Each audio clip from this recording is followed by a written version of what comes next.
बहुजन संघटक पेजच्या लाईव्ह व्याख्यानमालेत आपलं सर्वांचं मनापासून मी स्वागत करतो. बहुजन प्रतिपालक रयतेचे राजे छत्रपती शिवाजी महाराज यांच्या पावन स्मृतीस मी विनम्र अभिवादन करतो. छत्रपती शिवरायांची रायगडावरील समाधी शोधून काढणारे राष्ट्रपिता ज्योतिराव फुले, भारतीय संविधानाचे निर्माते डॉक्टर बाबासाहेब आंबेडकर, आरक्षणाचे जनक राजर्षी शाहू महाराज या महापुरुषांना देखील मी आपल्या सर्वांच्या वतीनं विनम्र अभिवादन करतो. आज बहुजन संघटकच्या माध्यमातून छत्रपती शिवरायांच्या एका आगळ्या वेगळ्या पैलूंवर आपण बोलणार आहोत, विचार मांडणार आहोत, आपण विचार ऐकणार आहात.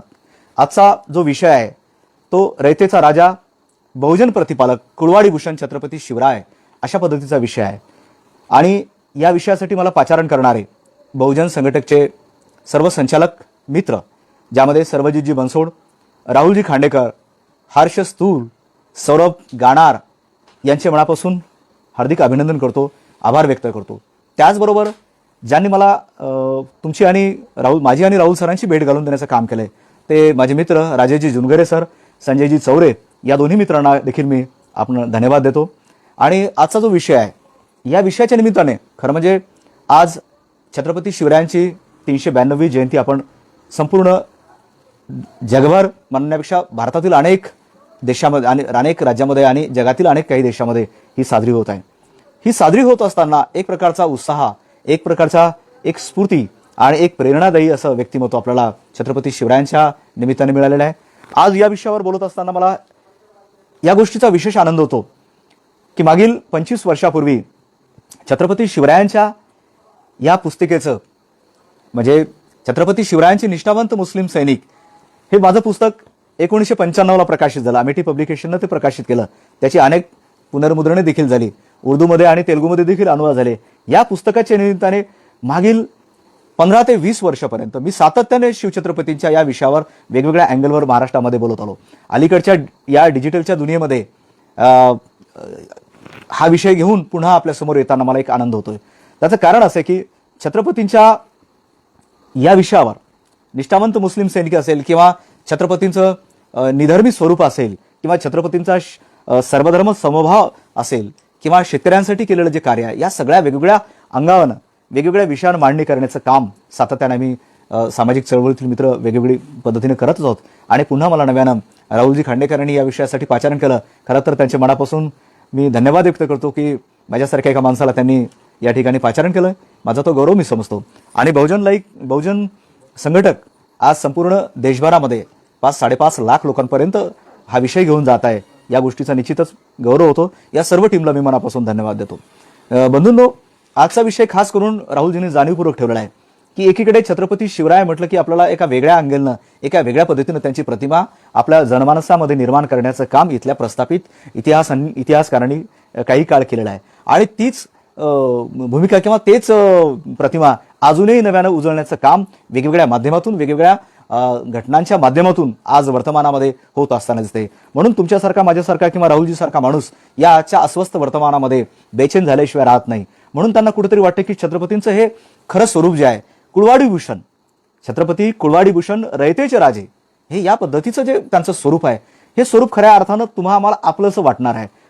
आणि या आपलेशेपणामधून छत्रपती शिवरायांना जो आपण सन्मान करतो, छत्रपती शिवरायांचा जो आपण गौरव करतो, तो गौरव होण्यापाठीमागची जी कारणं आहेत ती कारणं देखील ही अशीच आहेत की छत्रपतींचा काळ जेव्हा सुरू होता, मग विशेष करून छत्रपतींच्या स्वराज्यामध्ये नवीन काय होतं, तत्कालीन परिस्थिती काय होती आणि छत्रपती आल्याच्या नंतर काय परिस्थिती निर्माण झाली, या पद्धतीचा आपण जेव्हा विचार करतो तेव्हा असं लक्षात येते की त्या काळामध्ये जे काही राजे रजवाडे होते ते राजे रजवाडे आपापल्या शान शोकामध्ये मशगूल होते, आपापल्या नाचगाण्यामध्ये मशगूल होते आणि रयतेला लुटण्यामध्ये मशगूल होते. रयतेचं शोषण कशा प्रकारे करता येईल यासाठी त्या वेगवेगळे डावपेच आखत होते. त्यांच्या लढाया ह्या रक्तपाताच्या लढाया होत्या, त्यांच्या लढाया हा निष्पाप लोकांना मारणाऱ्या लढाया होत्या, त्यांच्या लढाया हा एकमेकाचा प्रदेश लुटणाऱ्या लढाया होत्या. आणि या सगळ्या पार्श्वभूमीवर जेव्हा छत्रपती शिवरायांचं राज्य आम्हाला दिसू लागते, छत्रपती शिवरायांचं कार्य दिसू लागते, तेव्हा असं लक्षात येते की कोण राजा आणि कोण काय. यापूर्वीला प्रजेचा आणि राजाचा काही संबंध येत नव्हता.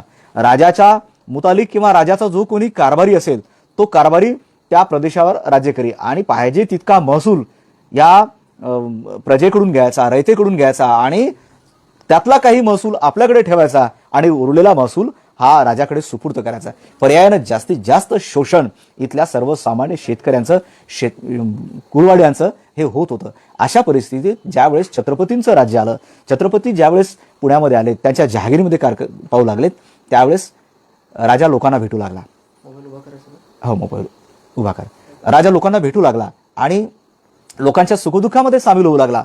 लोकांच्या सोबत उठणं बसणं सुरू झालं. लोकांच्या खाण्यापिण्यामध्ये तो हे करू लागला. अशा वेळेस लोकांना वाटलं की हा राजा आहे, हा खरा आपला राजा आहे, याला आपली सुखदुःख कळतात. इतकंच नाही तर तो राजा आपल्या लेकीबाळीच्या इज्जतीकरिता रक्षण करतो, लेकीबाळीच्या इज्जतीसाठी भांडतो किंवा लेकीबाळीच्या इज्जतीसाठी समोर येतो. तो खऱ्या अर्थानं आपला राजा आहे. नाही तर यापूर्वीला कोणाची लेकबाळ काय त्याचा चेंदामेंदा झाल्याशिवाय राहायचा नाही. तिच्या इज्जतीचा चेंदामेंदा करण्यात तिथली सगळी धनदांडगी आणि जातदांडगी माणसं जी मुजोर होती, वतनदार होती, त्यांना रयतेची लेगवाळ म्हणजे अगदी भाजीपाल्यासारखी वाटायची. अशा परिस्थितीत ज्यावेळेस त्या मावळ खोऱ्यामध्ये एक बातमी घुमते की रयतेच्या लेगवाळीशी बदअमल करणाऱ्या एका राजाच्या पाटलाचे हातपाय तोडण्याचं काम छत्रपती शिवरायांनी केलं, त्याला जबर शिक्षा दिली. ही गोष्ट ज्यावेळेस तिथल्या रयतेला समजली, सामान्य माणसाला समजली, त्यावेळेस सामान्य माणसाला वाटलं की हा राजा खऱ्या अर्थानं आपल्या लेकीबाळीचं संरक्षण करण्यासाठी, तो आपल्या लेकीबाळीच्या आपल्या आत्मसन्मानासाठी, आपल्या इज्जतीसाठी हा राजा जर झटत असेल तर त्याच्यासाठी आपण झटलं पाहिजे. ही आत्माहुतीची भावना निर्माण करण्यात छत्रपती शिवाजी महाराज यशस्वी झाले. त्यामुळे त्या मावळ खोऱ्यातील जी काही गरीब माणसं होती, शेतकरी, शेतमजूर कुटुंबातली, कोळी असतील, सुतार असतील, लोहार असतील, महार असतील, रामोशी असतील, माग असतील, अशी सगळी वेगवेगळ्या जातीची माणसं, त्यांना वाटायचं की हा माणूस, हा राजा हा खऱ्या अर्थानं माझ्या लेकीबाळीच्या संरक्षणासाठी आहे, माझ्या लेकीच्या इज्जतीसाठी आहे आणि म्हणून या राजाच्या पाठीमागे आपण उभं राहायला पाहिजे. ही आत्माहुतीची भावना त्या लोकांमध्ये निर्माण झाली. खऱ्या अर्थानं छत्रपतींनी ही अर्धी लढाई तिथे जिंकली. कारण जनतेचा पाठिंबा असल्याशिवाय कोणताही राजा हा यशस्वी राज्यकर्ता होऊ शकत नाही. आजपर्यंत आपण पाहतो की इतिहासामध्ये अनेक राजे होऊन गेले, छत्रपती होऊन गेले, अनेक सम्राट होऊन गेलेत, परंतु किती जणांचे नाव आपल्याला आज लक्षात आहेत? एक सम्राट अशोक जर सोडला आणि काही अपवाद जर सोडलेत तर छत्रपती शिवरायांचं नाव मात्र घराघरात, गावागावात, प्रत्येकाच्या कानाकानात, मनामध्ये छत्रपती शिवरायांचं नाव आज आहे. याचं कारणच हे आहे की छत्रपतींनी जे केलं ते सर्वसामान्य माणसासाठी केलं, सर्वसामान्य रयतेसाठी केलं. आणि ही रयत म्हणजे कोण? रयत म्हणजे भोळी बाबडी जनता, रयत म्हणजे प्रजा. आणि ही प्रजा कोणती? तर जी कुळवाडी आहे. कुळवाडी या शब्दाचा जो अर्थ आहे आपल्या मराठी शब्दकोशामध्ये, मराठी वाङ्मयाच्या शब्दकोशामध्ये जो कुळवाडीचा अर्थ आहे, तो कुळवाडीचा अर्थ असा होतो की गरीब शेतकरी, जो पांढरपेशा नसलेला, हलक्या जातीचा, कुणबी किंवा गरीब शेतकरी, अशा अर्थानं हा शब्द वापरलाय. म्हणजे छत्रपतींच्या राज्यातली जी प्रजा होती ती प्रजा ही गरीब होती. कुळ म्हणजे शेती, आणि हा शेती करणारा, छोटीशी शेती करणारा, कुळवाडी करणारा हा शेतकरी, गरीब शेतकरी, इतर उच्च जमीनदार किंवा उच्चभ्रू समाजापेक्षा कनिष्ठ दर्जाचा असलेला, सामाजिक व्यवस्थेमध्ये ज्याचा दर्जा कनिष्ठ आहे, असा हा कुळवाडी भूषण, असा हा कुळवाडी म्हणजे शेतकरी राजा, शेतकऱ्यांचा हा राजा. याला महात्मा ज्योतिराव फुलेंनी छत्रपती शिवाजी महाराजांना 1869 मध्ये ज्यावेळेस शिवरायांची समाधी ज्योतिराव फुलेंनी शोधून काढली, त्यावेळेस एक पोवाडा लिहिला आणि या पोवाड्यामध्ये त्यांनी छत्रपतींचं वर्णन केलेलं आहे आणि छत्रपतींना कुळवाडी भूषण ही पदवी दिली आहे. खऱ्या अर्थानं कुळवाडी भूषण म्हणजे रयतेचा, कुळवाडी भूषण रयतेचे राजे या अर्थानं दिलेले आहे. म्हणजे शेतकऱ्यांचा, सर्वसामान्य शेतकऱ्यांचा कैवारी, सर्वसामान्य शेतकऱ्यांचं भूषण असलेला हा रयतेचा राजा आहे. ही इतकी प्रेमानं दिलेली पदवी आजपर्यंत जगातल्या कोणत्याही राजाला मिळाली नाही, हे मी ठामपणे सांगू इच्छितो. आणि छत्रपती शिवाजी महाराज हे एकमेव असे राजे आहेत की ज्यांनी शेवटच्या क्षणापर्यंत रयतेची काळजी घेतली. रयत सुखी तर राजा सुखी. रयतेची पोटाच्या लेकराप्रमाणे, आपल्या स्वतःच्या लेकराप्रमाणे काळजी घेणारा हा राजा जगातला एकमेव द्वितीय राजा आहे. म्हणून छत्रपतींचं जे नाव आहे, हे नाव आजही आपल्या मनामध्ये, आपल्या रोमारोमामध्ये जे आज ठासून आहे, त्याला कारण हे आहे की छत्रपतींनी ती जागा आपल्या मनामध्ये निर्माण केली, ते स्थान आपल्या मनामध्ये निर्माण केलंय. मग हा कुळवाडी भूषणचा जो प्रवास आहे, कुळवाडी भूषण छत्रपती शिवरायांच्या बद्दलचा जे काही गौरव आपण या ठिकाणी पाहतो, महात्मा ज्योतिराव फुलेंनी जो गौरव केला, तो गौरव साधासुद्धा गौरव नव्हता. महात्मा फुलेंनी त्यांच्यावर पहिला पोवाडा रचला आणि या पोवाड्यामध्ये छत्रपतींच्या बाबतीमध्ये त्यांनी जे पोवाड्यामध्ये लिहिलं आहे की तो पोवाडा म्हणतो की शत्रूलाही त्यांनी आपल्या शत्रूला देखील एकसारखं औषध दिलंय. एकसारखे औषध देई सर्वाला, नाही निवडले शत्रूला. एक सारखे औषध देई सर्वाला, नाही निवडले शत्रूला. जखमा बऱ्या होता खुलासा केला सर्वांचा. जखमा बऱ्या होता खुलासा सर्वांचा केला. राहिले ते ठेविले चाकरीला. शिवाजीची कीर्ती चौमुखी डंका वाजला. शिवाजीची कीर्ती चौमुखी डंका वाजला. शिवाजी धनी आवडला. मोगल यवनी शिपाई सोडी चाकरीला. मोगल यवनी शिपाई सोडी चाकरीला. हजेरी देती शिवाजीला. हजेरी देती शिवाजीला. असा जो काही पोवाडा छत्रपतींच्या नावानं ज्योतिरावांनी लिहिला आहे तो पहिला भारतातला पोवाडा आहे. छत्रपतीवर पोवाडा पहिलं लिहिणारे हे महात्मा ज्योतिराव फुले आहेत. आणि महात्मा ज्योतिराव फुलेंनी खऱ्या अर्थानं छत्रपतींची जी समाधी शोधली त्या समाधीच्या खरं म्हणजे समाधी शोधून त्यांचा जयंती उत्सव साजरा करावा, त्यांची जयंती साजरी करावी या हेतूनं ते रायगडावर गेलेत. आणि रायगडावर आपल्या सगळ्या सवंगड्यासह गेलेत. 4-2 दिवस त्यांना जायला लागलेत. कारण पुण्यावरून जो पूर्वीचा मडेघाट होता किंवा ज्याला आता तामाणी घाट म्हणून किंवा तामाणी घाट आणि जो काही मानगावच्या पुढे जाणारा घाट आहे तामाणी घाटाचा आहे तो, त्याच्या अगोदर एक मडेघाट होता. या मडेघाटातून जाणारा रस्ता इतका बिकट होता. पूर्वीला लोक जायचे, आता तो बंद केलेला आहे. त्या घाटातून ज्योतिराव आपल्या सत्यशोधक मित्रांसोबत आले. आणि इथे आल्यानंतर या पाचाड आणि या परिसरामध्ये असलेली जी काही सत्यशोधक मंडळी होती त्याच्यामध्ये गोपाळबाबा वलंकर देखील असण्याची शक्यता नाकारता येत नाही. कारण गोपाळबाबा वलंकर हे त्या काळात जरी मिलिटरीमध्ये असले तरी त्यांचा मिलिटरीचा मुकाम, त्यांच्या छावणीचा मुकाम हा पुणे आणि त्या परिसरामध्ये बराच काळ होता. त्यावेळी ज्योतिरावांनी त्यांना घेतलं असण्याची शक्यता नाकारता येत नाही. कारण महाड आणि महाडच्या परिसरात वलंकर बाबांचं काम मोठं होतं. आणि ते या सगळ्या मंडळीला ज्यावेळेस घेऊन गेलेत, आता ज्योतिरावांनी काय आपल्यासोबत कुऱ्हाडी आणि कोयते काही आणले असतील असं वाटत नाही. तिथल्या स्थानिक लोकांनी त्यांना ते कुऱ्हाडी कोयते दिले आणि सगळी गडावर गेली आणि छत्रपतींची समाधी शोधण्यामध्ये त्यांनी 2-3 दिवस घालवले. अनेक काटेरी झुडपामध्ये वेगवेगळ्या काटेरी झुडपामध्ये ही समाधी लपली होती. ती सारी झुडपं ज्योतिराव म्हणतात की आम्ही काटेरी सगळी झुडपं तोडली आणि तिथं छत्रपतींची आम्हाला समाधी दिसली. त्या समाधीची आम्ही पूजा केली, फुलं आणले, पूजा केली. आणि ही पूजा केल्याच्या नंतर त्यांना आम्ही त्यांचं नमन केलं, त्यांना आम्ही वंदन केलं, त्यांना मानाचा मुजरा केला. ही बातमी जेव्हा गडाखालच्या एका ग्रामजोशाला कळते त्यावेळेस तो ग्रामजोशी रागानं बेभान होऊन वर येतो आणि ती पूजेचे ताट लाथेनं धुडकावून सांगतो की कुणबट शिवाजीचा तू देव केलास काय? अरे आम्हाला दान दक्षिणा न देता या कुणबटाचा तू देव कसा काय करतोस? अशा पद्धतीनं ज्योतिराव म्हणतात की मला प्रचंड राग आला आणि त्यांनी ठरवलं की इथून पुढे छत्रपती शिवरायांची जयंती आपण साजरी करायची. 1869च्या काळामध्ये त्यानंतर त्यांनी चाफेकर जे स्वामी होते त्यांच्या मार्गदर्शनाखाली किंवा त्यांच्या अध्यक्षतेपणाखाली स्वतः ज्योतिराव सेक्रेटरी होते आणि त्यांनी ती कमिटी नेमली आणि छत्रपतींचा उत्सव सुरू केला. छत्रपतींचा उत्सव सुरू करणारे, छत्रपतीची जयंती सुरू करणारे हे एकमेव ज्योतिराव फुले आहेत. त्यावेळेस बाळ गंगाधर टिळक हे फक्त 13 वर्षाचे होते, हे लक्षात घेतलं पाहिजे. पण ते बाळच होते. अशा परिस्थितीत छत्रपतींच्या जयंतीचा श्रेय दुसऱ्या कुणाला देणं हा अनैतिकपणा ठरेल, हे चुकीचं ठरेल, सपसेल खोटं ठरेल. म्हणून लक्षात घ्या की त्यावेळेस ते 13 वर्षाचे होते आणि ज्योतिरावांनी जी जयंती उत्सव सुरू केला हा पहिला महापुरुष आहे की ज्यांनी छत्रपती शिवरायांची जयंती सुरू केलेली आहे. हे आपण समजून घेतलं पाहिजे मित्रांनो. मग या कुळवाडी भूषण प्रकरणामध्ये जेव्हा आपण पाहतो की कुळवाडी भूषण हे खऱ्या अर्थाने जे विरुद्ध आहे हे विरुद्ध ज्योतिरावांनी लावलेला आहे. आणि कुळवाडी याचा अर्थ की या सर्वसामान्य रयतेचा राजा, सर्वसामान्य माणसाला, आपल्या शेतकऱ्यांना, शेतमजुरांना, या सगळ्या कुटुंबांना आपलंसं वाटणारा. मग छत्रपतींनी नेमकं काय केलं, शेतकऱ्यांसाठी काय केलं नेमकं हे आपल्याला समजलं पाहिजे. त्यांच्या कोणत्या आज्ञा होत्या हे तुम्हाला सगळ्यांना माहिती आहे ना, याच्यातला भाग नाही. परंतु तुम्हाला सांगू इच्छितो मी की एक त्यांची आज्ञा जर आपण पाहिली तर छत्रपती शिवराय हे सामान्य शेतकऱ्यांच्या हिताचा कसा कायदा करत होते, सामान्य शेतकऱ्यांच्या हितासाठी किती दक्ष राहत होते हे त्यांच्या पत्रावरून दिसत होते. त्यांचं जे पत्र आहे 1663 मधलं एका सरदाराला लिहिलेलं, त्या पत्रात म्हणतात की खबरदार की तुम्ही तुमच्याकडे पैसा दिलेला आहे, तो पैसा तुम्ही बाजारात जा आणि वाटेल ते जिन्नस घ्या, परंतु शेतकऱ्याच्या भाजीच्या देठाला देखील हात लावू नका. कोणत्याही शेतकऱ्याचा माल जबरीने घेऊ नका. त्याला तुम्हाला पैसे दिलेले आहेत, तो पैका घ्या आणि शेतकऱ्याकडचा माल विकत घ्या. यापूर्वीला असं व्हायचं नाही. शेतकऱ्याचा माल, शेतात आलेलं उभं पीक धाड घोडेस्वारीने तुडून जायचा आणि शेतकरी हवालदिल होऊन पाहत राहायचा.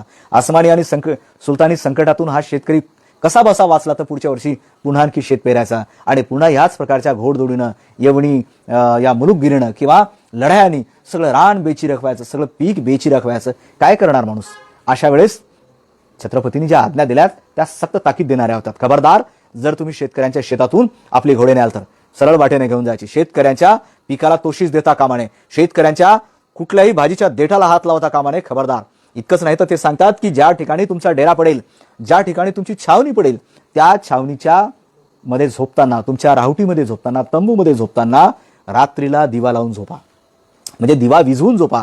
त्या दिव्याची पणती एखादा उंदीर येईल आणि तो उंदीर घेऊन जाईल आणि पर्यायानं तो उंदीर शेतकऱ्याच्या गव्हाच्या किंवा गवताच्या गंजीला त्याच्यामुळे आग लागेल आणि शेतकऱ्याचं पीक उद्ध्वस्त होईल, पीक जळून राख होईल, शेतकऱ्याचं गवत राख होईल, त्याचं पीक उद्ध्वस्त होईल. असं करता कामा नये. तुमच्यापेक्षा तुरुक बरे, तुमच्यापेक्षा मोगल बरे अशी प्रजा म्हणेल, अशी रयत म्हणेल. म्हणून तुम्हाला सक्त ताकीद देतो की तुम्ही झोपताना देखील काळजीपूर्वक झोपा, आपला दिवा विझवून झोपा. या पद्धतीनं पोटच्या पोरासारखी रयतेची काळजी घेणारा हा राजा म्हणतो दुष्काळ आहे, काही हरकत नाही. आपल्या तिजोरीतून, सरकारी तिजोरीतून शेतकऱ्यांना बी बियाणे द्या, शेतकऱ्यांना पैसा द्या, शेती करण्यास प्रोत्साहन द्या. ज्याला बैल जोडी नाही त्याला बैल जोडी द्या, ज्याला बियाणं नाही त्याच्याकडे बियाणं द्या. आणि आपल्या अधिकाऱ्यांना सांगतो की गावोगाव जा, कोण कोण शेती करण्याला उत्सुक आहेत त्यांना एकत्र करा आणि त्यांना काय पाहिजे ते विचारा. कोणती साधनं त्यांच्याकडे नाहीत ते पहा, त्यांच्याकडे जी साधनं नाहीत त्या साधनांचा तुम्ही पहा आणि त्यांना बैलजोडी नसेल तर बैलजोडी द्या, ज्यांना बैल नसतील त्यांना बैल द्या, ज्यांना द्रव्य नसेल, पैसा नसेल तर त्यांना पैसा द्या. या पद्धतीनं तो आपल्या अधिकाऱ्यांना आज्ञा देतात. आणि इतकंच नाही तर हे पीक आल्याच्या नंतर ते ज्या पद्धतीनं परतफेड करतील, कोणतीही वाढीदिडी नाही, कोणत्याही प्रकारचा व्याज नाही, आहे ते मुद्दल. आणि त्यांनी पीक जे आल्याच्या नंतर त्यांना जे ठेवून उरते ते त्यांनी जमा करायचं, ते त्यांनी सरकारला द्यायचं. आणि नाही दिलं तर पुढच्या वर्षी थोडं द्यायचं, परंतु शेती मात्र करायची. अशा पद्धतीला शेतीला एक प्रकारची चालना देणारा, प्रोत्साहन देणारा हा जगातला पहिला राजा समजायला हरकत नाही. आणि इतकंच नाही तर सिंचनाची व्यवस्था त्यावेळेस नव्हती. सिंचनाच्या व्यवस्थेसाठी प्रयत्न करणारा राजा, लोकांना प्रोत्साहित करणारा राजा. आणि शेतकऱ्यांनी एकजुटीनं राहिलं पाहिजे, शेतकऱ्यांनी अन्यायाचा प्रतिकार केला पाहिजे, शेतकऱ्यांनी निवळ नांगरच दाबला नाही पाहिजे, तर वेळ पडला तर हातात तलवार घेऊन शत्रूचा मुकाबला केला पाहिजे. ज्याच्या मनगटात ताकद त्याच्या हातात तलवार देण्याचं काम छत्रपतींनी केलं. ज्या मनुस्मृतीनं, ज्या चातुर्यवर्ण व्यवस्थेनं इथल्या शूद्रातिशूद्राच्या हातातला शस्त्र काढलं, शूद्रातिशूद्राच्या हातातल्या शस्त्रावर बंदी घातली. फक्त क्षत्रियांनी शस्त्र धारण करायचे. या मनुस्मृतीच्या नियमामुळे आमचा देश अनेकदा गुलाम झाला.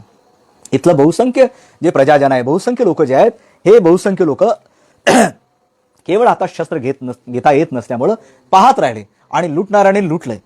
काहीही प्रतिकार करता आला नाही, कारण प्रतिकार करण्याची धर्मानं आज्ञा दिली नव्हती. छत्रपतींनी हे ओळखलं, ज्याला राज्य करायचं आहे आणि शत्रूचा प्रतिकार करण्यासाठी माझ्याकडे एवढं मनुष्यबळ आहे. कारण छत्रपती शिवराय हे खऱ्या अर्थानं मॅनेजमेंट गुरु होते आणि त्यांना मॅनेजमेंट कसं करावं हे माहित होतं. राज्याचं सुराज्य निर्माण करताना माझ्या जवळ असलेलं जे प्रजाजन आहे, जे सुयोग्य असं प्रजेचं बळ आहे, ते प्रजेचं बळ मी माझ्या राज्याच्या रक्षणासाठी कसं वापरेल याचा प्रयत्न त्यांनी केला आहे. म्हणून इथल्या ज्यांच्या हातात शस्त्र नाकारलेत त्या सगळ्यांना शस्त्र देण्याचं काम छत्रपती शिवरायांनी केलंय. मग ते त्या काळातले मांग असतील, महार असतील, रामोशी असतील, धनगर असतील, कोळी असतील किंवा घिसडी असतील, वडार असतील, या सगळ्या तमाम त्या काळातल्या ज्याला मागासवर्गीय जाती म्हणून, या सगळ्या मागासवर्गीय जातींना सन्मानानं जगण्यासाठी त्यांच्या हातात ताकद दिली, शस्त्र दिलं. आणि ज्यांच्या हातात तलवार दिली त्या तलवारीच्या भरोशावर त्या शेतकऱ्यांनी, साध्या माणसाने जो पराक्रम केला तो पराक्रम म्हणजे फार मोठा पराक्रम आहे. स्वतःचं रक्त बलिदान करून, स्वतःचं रक्त सिंचन करून त्यांनी स्वराज्य वाढवलं. आपल्या स्वराज्याच्या इंच जमिनीचं रक्षण करण्याचं काम त्यावेळेच्या त्या सामान्य शेतकरी माणसाने केलं. म्हणून हे शेतकऱ्यांचं राज्य होतं. आणि हा शेतकऱ्यांचा राजा, हा कुळवाडी भूषण राजा, हा रयतेचा राजा होता. ही फार मोठी सार्थ विरुद्धावली छत्रपतींना यांनी लावलेली आहे, ज्योतिराव फुले यांनी. ही खऱ्या अर्थानं एक फार मोठी उपलब्धी आहे आणि खऱ्या अर्थानं छत्रपतींचा ती गौरव करणारी आहे. म्हणून हे बहुजन प्रतिपालक आहेत. अनेकांनी पूर्वीला म्हटलं की हे गोब्राह्मण प्रतिपालक होते. छत्रपती शिवराय हे गोब्राह्मण प्रतिपालक असूच का शकतात? कारण ज्या ब्राह्मणांनी छत्रपती शिवरायांना मारायला देखील कमी केलं नाही. अफजल खानाच्या प्रसंगामध्ये अफजल खान ज्यावेळेस भेटीला येतात त्यावेळेस अफजल खानाकडून वकील म्हणून कोण असतात? भास्कर कुलकर्णी. ह्या भास्करपंत कुलकर्णींनी छत्रपती शिवरायावर तलवार चालवायला देखील मागे पुढे पाहिलं नाही. मग ते कसे गोब्राह्मण प्रतिपालक? अहो, इतकंच नाही तर जयसिंगराव, मिर्झा राजे जयसिंग ज्यावेळेस छत्रपतींचा पाडाव करण्यासाठी महाराष्ट्रामध्ये येतात त्यावेळेस मिर्झा राजेंना विजय मिळावा म्हणून शतचंडी यज्ञ करणारे कोण होते? यज्ञ करण्याचा अधिकार तुम्हाला होता का? तो ब्राह्मण नव्हता. मग हे ब्राह्मण कोण होते? हे ब्राह्मण खऱ्या अर्थाने छत्रपतींच्या गोब्राह्मण प्रतिपालक जर असते छत्रपती तर या ब्राह्मणांनी केला असता का? अजिबात नाही. मग हे गोब्राह्मण प्रतिपालक हे जे विरुद्ध आहे, हे विरुद्ध इथल्या ब्राह्मणी व्यवस्थेनं छत्रपतींना आपल्या बाजूने वळते करण्यासाठी किंवा आपलं काम काढून घेण्यासाठी केवळ विरोध लावलेला आहे. आता खरं म्हणजे इतकं धादांत सगळं खोटं आहे आणि या खोट्याचा जो बाप आहे, जनक आहे, तो बम पुरंदरे आहे. कारण बम पुरंदरेंनी म्हटलेलं आहे की छत्रपती शिवाजी महाराज हे स्वतःच गोब्राह्मण प्रतिपालक लावून घ्यायचे. बघा, लक्षात घ्या, बम पुरंदरेंनी सांगितलंय की छत्रपती हे स्वतःच गोब्राह्मण प्रतिपालक हे पद लावून घ्यायचे, पदवी लावून घ्यायचे. आणि पुढे त्यांनी संदर्भ दिला, म्हणजे गोब्राह्मण प्रतिपालक म्हणून घ्यायचे. त्यासाठी त्यांनी संदर्भ दिला की विका राजवाडे यांचा शिवचरित्र साधने खंड क्रमांक 5 आणि त्यातील 334 आणि 337 वर जो उल्लेख आहे किंवा पत्र आहे, लेख आहे, त्या लेखामध्ये ते म्हणतात किंवा हे या लेखामधून घेतलेलं आहे. या सगळ्या पुराव्याची, त्यांनी दिलेल्या पुराव्याची छाननी करण्याचं काम शेजवलकरांनी केलंय. शेजवलकरांसारखा एक साक्षेपी इतिहासकार, संशोधक, या संशोधकांनी या पुरंदरेच्या म्हणण्याचा बुरखा, पुरंदरेच्या या खोटेपणाचा बुरखा पार टराटारा फाडला आणि सांगितलं की अशा पद्धतीचा उल्लेख त्या शिवचरित्राच्या शिवचरित्र साधने खंड क्रमांक 5 आणि लेख क्रमांक 334 वर नाहीच आहे. आणि 337 वर नाहीच आहे, पण 334 वर जो लेख आलेला आहे त्या लेखामध्ये तो ब्राह्मण तशी पदवी छत्रपतींना देते, कारण त्याला आपलं काम काढून घ्यायचं आहे. अरे, आपलं काम काढून घेण्यासाठी कोणी एखाद्या राजाला म्हणेल की तूच आमचा प्रतिपालक आहेस, तू फारच दयाळू आहेस, तू फारच मायाळू आहेस आणि तुझ्यासारखा सम्राट कोणी नाही. ही काम काढून घेण्याची जी वृत्ती आहे त्या वृत्तीतून त्यांनी लिहिलं आहे, परंतु त्या पद्धतीने त्यांनी कुठल्याही पद्धतीनं त्याच्या पद्धतीने केलेलं नाही. म्हणून गोब्राह्मण पद कोणी लिहिलं असेल, गोब्राह्मण प्रतिपालक हे पदवी कोणी दिली असेल? आता गोला तर लावणं शक्य नाही, गोनं तर लावलं शक्य नाही, म्हणजेच उघड आहे ही ब्राह्मणांनी पदवी लावली आहे आणि त्याला काहीही अर्थ नाही. मग छत्रपती शिवराय हे गोब्राह्मण प्रतिपालक नाही, तर ते कुळवाडी भूषण आहेत, बहुजन प्रतिपालक आहेत. इथल्या तमाम तळागाळातल्या सर्व समाजाच्या हिताचं काम करणारा, सर्व समाजाच्या हितासाठी झटणारा माणूस म्हणून छत्रपती शिवराय हे बहुजन प्रतिपालक आहेत. हे बहुजन प्रतिपालकत्व तुमच्या आमच्या डोक्यामध्ये घुसलं पाहिजे. म्हणून छत्रपती शिवरायांची जयंती साजरी करत असताना प्रकर्षाने आम्ही टाळलं पाहिजे. माझ्या सगळ्या बहुजन समाजातल्या सगळ्या तरुण मित्रांना माझी कळकळीची विनंती आहे, एकदा शिवचरित्र वाचा. एकदा म्हणजे शिवचरित्र कोणी, ज्या साक्षेपी इतिहासकारांनी, चांगल्या इतिहासकारांनी लिहिलेलं सांगा. हे पुरंदरे आणि अशा पद्धतीचे ज्यांनी लिहिलंय त्यांनी आपला मतलब उलू सिद्धा करण्यासाठी लिहिलाय. हे वाचा एकदा आणि ठरवा की खरंच छत्रपती शिवराय हे गोब्राह्मण प्रतिपालक होते का? जर गोब्राह्मण प्रतिपालक असते तर ब्राह्मणांनी त्यांना कट करून मारलं नसतं. अनेक इतिहासकार त्या म्हणतात. त्यावर अधिक संशोधन करण्याची गरज आहे असं मला वाटत नाही. ते संशोधनाने सिद्ध झालेलंच आहे. संभाजी राजांना देखील त्याच पद्धतीने छळ करून मारलेला आहे आणि हा सगळा मनुस्मृतीनुसार झालेला हा सगळा छळ आहे, त्यांचा खून आहे, त्यांना मारण्यात आलं नाही. ही मृत्यूदंडाची शिक्षा आहे. ह्या फार प्रचंड भयानक शिक्षा ज्या आहेत त्या सगळ्या मनुस्मृतीच्या शिक्षा आहेत. अशा पद्धतीमध्ये आपण हे समजून घेतलं पाहिजे आणि जयंती साजरी करत असताना महाराजांचे विचार आमच्या डोक्यामध्ये असले पाहिजे. महाराजांच्या जयंतीमध्ये फोटो डोक्यावर घेऊन नाचण्यापेक्षा महाराजांचे विचार आमच्या डोक्यामध्ये असले पाहिजे. मग ती बाबासाहेब आंबेडकरांची जयंती असो की छत्रपती शिवाजी महाराजांची जयंती असो, ज्या महामानवांनी इथल्या बहुजन समाजाच्या उत्थानासाठी काम केलंय त्यांच्या अनुयायी बनणं आज महत्वाचं आहे. अनुयायी बनणं महत्वाचं आहे. नुसते त्यांचे भक्त बनून काही फायदा नाही. भक्त हे नाचत असतात, अनुयायी वाचत असतात आणि जे वाचतात ते पुढे जगतात आणि इतरांना जगवतात. त्यांची मस्तकही सशक्त होतात. म्हणून सशक्त मस्तक व्हायचं असेल तर पुस्तकं वाचली पाहिजेत, चांगले विचार वाचले पाहिजेत. याचबरोबर शिवचरित्रामध्ये अनेक गोष्टी घुसाळलेल्या आहेत. एक चांगली म्हणजे प्रख्यात अशी घुसाळलेली गोष्ट तुम्हाला सांगतो, तो म्हणजे छत्रपती शिवराय आणि रामदासांचा संबंध. छत्रपती शिवरायांना रामदासाचा गुरु दाखवून इथल्या ब्राह्मणी इतिहासकारांनी जो पोरकटपणा केलाय, जो एक खोडसाळपणा केलाय, त्याला इतिहास कधीही माफ करणार नाही. आणि छत्रपती शिवरायांचा आणि रामदासाचा कुठलाही संबंध नाही असे दाखवणारे शेकडो पुरावे आज आहेत आणि तेही तत्कालीन पुरावे आहेत की ज्याच्यामध्ये सभासद बखर अनंत, जो सभासद कृष्णाजी अनंत आहे, सभासद जो आहे त्याच्या बखरीमध्ये देखील याचा उल्लेख नाही. इतकंच नाही तर 91 कलमीमध्ये बखरी उल्लेख नाही. रामदास स्वामीचा जो शिष्य होता दिनकर स्वामीनं स्वानुभाव दिनकर नावाचा जे ग्रंथ लिहिला आहे त्याच्यामध्ये रामदास आणि छत्रपती शिवाजी महाराजांच्या भेटीचा कुठलाच साधा उल्लेख नाही. इतकंच नाही तर रामदास स्वामीचा जो शिष्य होता मेरू स्वामीचा शिष्य होता अनंत मौनी. या अनंत मौनींनी जो राम सोहळा नावाचा ग्रंथ लिहिला आहे तो समकालीन होता. या अनंत मौनींनी राम सोहळ्यामध्ये देखील साधा उल्लेख देखील केला नाही की हे छत्रपतींचे गुरु होते. कुठलाच उल्लेख नाही. त्याचबरोबर समर्थ प्रताप, हनुमंत स्वामीची बखर, संत विजय, उद्धव सुताचे रामदास चरित्र, दास विश्रामधाम यासारख्या अनेक समकालीन ग्रंथामध्ये साधा छत्रपतींचा आणि रामदासाच्या संबंधाचा एका अक्षराने देखील उल्लेख नाही.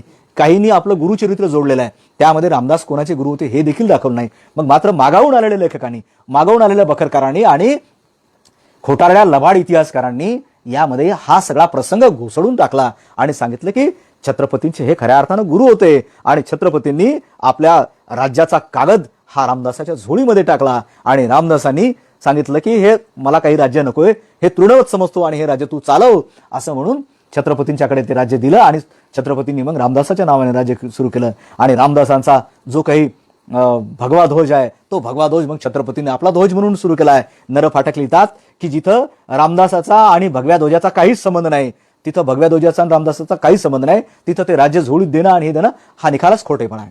अशा पद्धतीनं नरफाटकांनी ते लिहिलेलं आहे. तेव्हा गुरु आणि शिष्य याची जर तुलना केली तर गुरु कोण असतील? छत्रपतींनी ज्यांच्यापासून प्रेरणा घेतली ते जगद्गुरु तुकोबा राय हे खऱ्या अर्थानं गुरु ठरतात.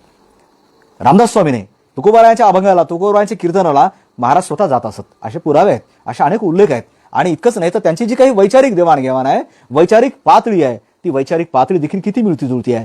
छत्रपती संत तुकारामांनी अनेक अभंगातून जो काही उल्लेख केलेला आहे, इतकंच नाही तर शेतकऱ्यांच्या संदर्भात जे काही कळवळा दाखवलेला आहे, बुडती हे जनन देखेवे डोळा म्हणूनची कळवळा येत असे. ह्या पद्धतीचं जे काही शेतकऱ्यांची व्यथा पाहिली, ती व्यथा पाहून मी व्यथित झालो आहे, माझं मन प्रचंड दुःखी झालंय, हे जेव्हा तुकाराम महाराज सांगतात. आणि तुकाराम महाराजाचे शिष्य हे खऱ्या अर्थानं छत्रपती शिवाजी महाराज असल्यामुळे छत्रपती शिवाजी महाराज इथल्या शेतकऱ्यांचं दुःख दूर करण्यासाठी आपल्या कठोर उपाययोजना राबतात, आपले आदेश काढतात आणि आपल्या पोटच्या लेकराप्रमाणे इथल्या रयतेची, इथल्या सर्वसामान्य शेतकऱ्याची काळजी वाहतात. हा सर्वसामान्य शेतकऱ्याची काळजी वाहणारा यांचा जो काही उपदेश आहे तो आपल्या गुरुपासून घेतलेला आहे. इतकंच नाही तर पुढे आपण पाहतो की केळशीचे बाबा याकूब हे मुस्लिम संत होते, सुफी संत होते, ते देखील शिवाजी महाराज त्यांना देखील मानायचे. इतकंच नाही तर शिवाजी महाराजांनी त्यांना जमीन दिली होती, 600 एकर, जवळपास 650 एकर जमीन आहे ती केळशीला, बानकोटच्या जवळ केळशीची जे केळशी गाव आहे त्या गावात ती जमीन आहे. आणि नंतर तिथे त्यांचा घुमट बांधला गेला, घुमटाचं काम देखील सुरू झालं. आणि घुमटाचं काम सुरू झाल्यानंतर छत्रपती शिवरायांचं जेव्हा निधन झालं, त्या निधनानंतर 1 वर्षानंतर केळशीचे बाबा याकूब वारलेत 1681ला आणि त्यांना सन्मानपूर्वक त्याच घुमटामध्ये, अर्धवट घुमटामध्ये दफन करण्यात आलं. आणि त्यानंतर छत्रपती संभाजी महाराजांनी हे काम पूर्ण केलं. अशा अनेक लोकांना छत्रपती शिवरायांनी मुस्लिम संतांना देणग्या दिल्या आहेत. इतकंच नाही तर ज्या पद्धतीने त्यांनी साधू संतांना देणग्या दिलेल्या आहेत, त्याच पद्धतीने त्यांनी मुस्लिम पिरांना, मुस्लिम संतांना देखील देणग्या दिल्या आहेत. छत्रपतींचं हे जे एक प्रकारचं सर्व धर्म समभावाचं तत्व आहे, हे तत्व जगाच्या इतिहासामध्ये फार थोड्या राज्यामध्ये पाहायला मिळते. छत्रपतींचं जे काम आहे, छत्रपतींनी ज्या पद्धतीने सर्व धर्म समभावाचं तत्व अवलंबलं, हे सर्व धर्म समभावाचं तत्व, मग छत्रपतींचा लढा म्हटल्यानंतर ज्यावेळेस या इथल्या इतिहास संशोधकांनी, इथल्या इतिहासकारांनी असं सांगितलं की बस शिवाजी म्हटलं की मुस्लिमांचा वैरी, शिवाजी म्हटलं की मुसलमानांना कापणारा, मुसलमानांचा वैरी, आणि शिवाजी म्हणजे हिंदूंचा कैवारी, शिवाजी म्हणजे ब्राह्मणांचा कैवारी, अशा पद्धतीने हिंदू आणि मुसलमान या 2 समाजाला वेगळं करण्याचं काम इथल्या मतलबी इतिहासकारांनी केलेलं आहे. आणि म्हणून मधल्या काळामध्ये जे काही सामाजिक इथलं सौहार्द बिघडलं, सामाजिक समता बिघडली, सामाजिक सालोख्य बिघडलं, त्याचं कारण हे मतलबी इतिहासकार आहे. यांनी ढोंगी पद्धतीनं 2 समाजामध्ये जाणीवपूर्वक बखेडा झाला पाहिजे, जाणीवपूर्वक तंटे झाले पाहिजे, यासाठी या इथल्या इतिहासकारांनी या इतिहासाला एक आपल्या विकृतीचं साधन म्हणून, राजकारणाचं साधन म्हणून इतिहास वापरला आणि इतिहास विकृत करण्याचं काम केलं. परंतु खरा इतिहास जर शोधून काढला, 25 वर्षापूर्वी ज्यावेळेस या इतिहासाचं मी लेखन केलं, आजही या पुस्तकाची मागणी चालू आहे. आणि गेल्या 25 वर्षामध्ये मुस्लिम समाज मोठ्या प्रमाणामध्ये आज जी शिवजयंती साजरी करतो, राज्यामध्ये ठिकठिकाणी मुस्लिम समाजाची माणसं, मुस्लिम समाजाचे तरुण शिवजयंती साजरी करतात, स्वतः शिवजयंतीमध्ये भाग घेतात. अनेक प्रकारच्या शिवजयंतीच्या मिरवणुकीला पाणी देण्याचं काम असेल किंवा फळं वाटप करण्याचं काम असेल, रक्तदान करण्याचं काम, कॅम्प आयोजित करण्याचं, हे मुस्लिम तरुण करतात. इतकेच नाही तर ज्यावेळेस 12 जानेवारीला आम्ही पाहतो की 12 जानेवारीला सिंदखेडला मोठ्या प्रमाणामध्ये आमच्या विदर्भातून नव्हे तर पश्चिम महाराष्ट्रातून, खानदेशातून ट्रकच्या ट्रक भरून, गाड्याच्या गाड्या भरून आमचा मुस्लिम समाज ज्यावेळेस तिथं येतो, त्यावेळेस अभिमानानं ऊर भरून येतो की आम्ही ही दूरी करण्याचं काम काही प्रमाणामध्ये केलं आहे. निश्चितच ही दूरी करण्याचं काम या पुस्तकाच्या माध्यमातून झालेलं आहे. म्हणून मला अभिमान वाटतो की आजही ताहेरभाई सारखे आमचे पुण्यातील विचारवंत, जे इंडियन मुस्लिम फ्रंट चालवतात, अनेक आमचे मित्र आहेत, विटा सांगलीचे जे मित्र आहेत, all India Muslim OBC organisation चालवतात. इतकंच नाही तर आमच्या उमरखेडमधले आमचे काही मित्र आहेत, शाहरुख खान पुरोगामी विचारमंच चालवतात. आमचे फिरोज भाई अन्सारी येते जे जमात इस्लामच्या माध्यमातून छत्रपती शिवरायांचा विचार करतात. सरफराज शेख नावाचे सोलापूरचे आमचे मित्र आहेत. ही गाजीउद्दीन रिसर्च सेंटर आहे. अशा अनेक मुस्लिमांचे जी काही समतावादी विचार आहेत छत्रपतींचे, हे सगळे विचार, छत्रपतींचा विचार समाजामध्ये पसरवण्याचं काम करतायत. म्हणून मला अभिमान वाटतो की या पुस्तकाच्या माध्यमातून हे काम आम्ही केलेलं आहे, हे काम म्हणजे झालेलं आहे. ही एवढी उपलब्धी या 25 वर्षामध्ये झालेली आहे आणि समाजामधली ही दरी कमी करण्याचं एक महत्त्वाचं काम अलीकडच्या काळात झालेलं आहे. अलीकडच्या काळात श्रीमंत कोकाटे सर असतील, गंगाधर बनबवरे असतील, अनेक इतकंच नाही नामदेवराव जाधव असतील किंवा आणखी अनेक इतिहास संशोधक आमचे मित्र आहेत. या सगळ्या संशोधक मित्रांनी नव्या दम्यानं, नव्या ताकदीनं छत्रपतींच्या इतिहासावर लिहिण्याचं काम केलेलं आहे. आणि म्हणून छत्रपतींचा खऱ्या अर्थानं जो इतिहास आहे, हा इतिहास नव्यानं आता मांडण्याची गरज आहे, नव्यानं समजून घेण्याची गरज आहे. म्हणून छत्रपतींचं जे खरं स्वरूप आहे, जे वास्तव आहे, ते वास्तव तुम्ही आम्ही मांडलं पाहिजे. छत्रपतींचा हा लढा इथल्या मुस्लिमांच्या विरोधात नव्हता. छत्रपती शिवाजी महाराज हे कोणा मुस्लिमांच्या विरोधातले नव्हते, तर ते दुष्ट मुस्लिम राजाच्या विरोधातले होते. जी काही मुस्लिम राजवट होती, जी दुष्ट राजवट होती, त्या दुष्ट राजवटीच्या विरोधात छत्रपती शिवाजी महाराज लढत होते. आणि छत्रपती शिवाजी महाराजांचे सगळेच काही जे काही राजे होते त्या काळातले, हे काही दुश्मन होते अशातला भाग नाही. त्यांच्या अनेकांशी चांगले संबंध होते. कुतुबशाह, गोवळकोंड्याचे कुतुबशाह म्हणजे हैदराबादचे कुतुबशाह, ते तर त्यांना भाऊ मानत होते. इतकंच नाही तर छत्रपतींचा जो काही वारसा आहे, छत्रपतींचे मालोजी राजे, त्यांचे आजोबा शरीफजी, शहाजी, ही जी नावं देखील आहेत, ही मुस्लिम सुफी संतांच्या नावावरून आलेली आहेत. त्यांच्या घराण्यामध्ये जो काही सुफी संतांचा, मुस्लिमांचा संतांचा जो काही वारसा आहे, तो वारसा छत्रपतींनी पुढे चालवला आहे. ही समभावाची शिकवण पुढे चालवली आहे. आणि म्हणून छत्रपतींचं जे राज्य होतं, हे काही मुस्लिमांच्या विरोधात नव्हतं. हे दुष्ट मुस्लिम असलेल्या काही राजांचे, आणि ते केवळ मुस्लिमांच्या विरोधात लढले नाही, तर सोखी असलेल्या घोरपडेंच्या, मोरेंच्या, देशपांडेंच्या, या सगळ्यांच्या विरोधात छत्रपती शिवाजी महाराज लढले आहेत.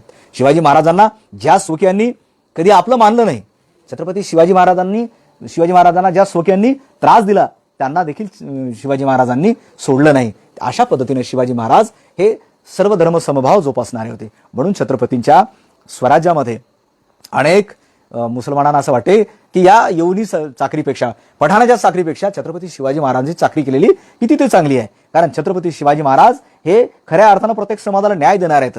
त्यांच्याकडे भेदभाव नाही, त्यांच्याकडे जातीपातीचा भेदभाव नाही. छत्रपती शिवाजी महाराजांची ही कीर्ती ऐकून 700 मुसलमान पठाण ज्यावेळेस त्यांच्याकडे चाकरीला येतात, निरोप येते, आणि छत्रपती शिवाजी महाराज त्यांना आपल्या चाकरीला ठेवतात. त्याच्यामध्ये इतिहासकारांनी एक गोम केलेली आहे की नाईक पानसंबळ नावाचा नाईक, जो ब्राह्मण नायक आहे, तो सरदार आहे, छत्रपती शिवाजी महाराजांना सल्ला देतो की महाराज, ज्यांना राज्य करायचं आहे त्यांनी एकाच जातीचा संग्रह करून चालणार नाही, अनेक जातीचा संग्रह केला पाहिजे, अनेक जातींच्या लोकांना जवळ घेतलं पाहिजे, अन्यथा आपलं राज्य टिकणार नाही. आणि तुम्ही जे म्हणता की मोगल आहेत, त्यावर कसा भरोसा करावा, आणि मग त्यांचा सल्ला मानून, नाईक पानसंबळचा सल्ला मानून शिवरायांनी त्यांना आपल्या सैन्यामध्ये घेतलं. अशी मखलाशी करणारे जे इतिहास संशोधक आहेत, त्यांना मी सांगू इच्छितो की छत्रपती शिवाजी महाराज काय दुधखुळे नव्हते. छत्रपती शिवाजी महाराज हे दुधखुळे नव्हते. 1667 ही घटना आहे, ज्यावेळेस 700 पठाण शिवाजी महाराजांची कीर्ती ऐकून, शिवाजी महाराजांचा न्याय आणि समतेचा डंका ऐकून, चौफेर झालेली त्यांची कीर्ती ऐकून ज्यावेळेस येतात, त्याच वेळेस हे असं दाखवतात की छत्रपती शिवाजी महाराज दुधखुळे, त्यांना काहीच कळत नव्हतं. आमच्या सांगण्यावरून त्यांनी या 700 पठाणांना नोकरीमध्ये ठेवलं. त्याच वेळेस 1667 मध्ये छत्रपतींच्या स्वराज्याचा एक सरनोबत म्हणजे सैन्याचा सर्वोच्च अधिकारी हा नूरखान बेग नावाचा मुस्लिम सरदार होता. हे काय विसरता तुम्ही? हे का सांगत ना तुम्ही? मुस्लिम सरदार असलेला नूरखान बेग त्यावेळेस सरनोबत होता. शमा खान बेग घोडदळाचा प्रमुख होता. सिद्दी इब्राहिम खान तोफखान्याचा प्रमुख होता. हे का सांगत नाही? दौलत खान, सिद्दी खान मिस्त्री का सांगत ना तुम्ही की नौदलाचे अधिकारी होते? असे कितीतरी अधिकारी होते, कितीतरी सैन्य होतं. मी माझ्या पुस्तकामध्ये ही यादीच दिलेली आहे की सिद्दी हिलाल असेल, सिद्दी वावा असेल, सिद्दी इब्राहिम आहे, मदारी मेहतर आहे, काझी हैदर आहे.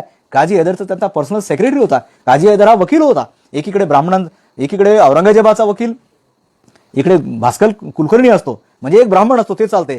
इकडे शिवाजी महाराजांचा वकील मात्र एक मुस्लिम होता. हे तुम्ही का सांगत नात? सिद्दी अंबर होता, सुभान खान मियां होता, रुस्तम जवान होता. रुस्तम जवान हा त्यांचा खास मित्र होता. मी पुढे सांगणार आहे एका प्रकरणाविषयी. दर्या सारंग, इब्राहिम खान, दौलत खान, सिद्दी मिस्त्री, सुलतान खान, दाऊद खान, अरे कितीतरी नाव आहेत. असे कितीतरी नाव आहेत की जे किल्लेदारी होते त्याच्याकडे, त्यांना छत्रपतींनी किल्लेदारी दिली. अशा अनेकांना किल्लेदारी. इतकंच नाही तर त्या काळात ज्यांना अस्पृश्य म्हटलं जात होतं, खरं म्हणजे त्या काळातली जी अस्पृश्य होती हे मधल्या पेशवाईच्या काळातल्या अस्पृश्यसारखी नव्हती. छत्रपतींनी ज्यांच्या हातात तलवार दिली त्यांना आपलं मानलेलं आहे.